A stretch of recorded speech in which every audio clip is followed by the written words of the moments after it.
বলছে যে আপনার সাতক্ষীরাতে 1000-এর উপরে তরুণ যারা বিএনপি জামাত শিবিরে রাজনীতি করতেন তাদেরকে আপনার নি ট্যাপিং করছে। নি ট্যাপিং মানে হচ্ছে আপনারা যারা রাবার বুলেটের দেখছেন, ওই যে যেটা কি বলে আপনার, যেটাতে রাবার বুলেটটা থাকে, গুলির বক্স, যেটা ম্যাগাজিন, যেটা ওইটাতে 400 বুলেট থাকে।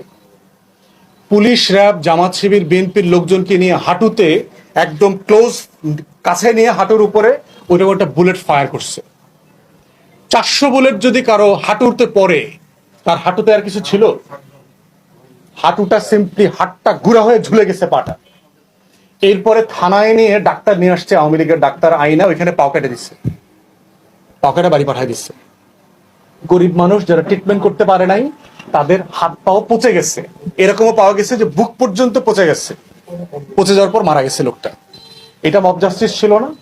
গত 16 বছরে, গত 16 বছরে আমরা যারা ফ্যাসিবাদ বিরোধী আন্দোলন করছি, আমরা মব জাস্টিসের শিকার হয়েছি না? আমাদের মিছিল মিটিং এ কি হয়েছে?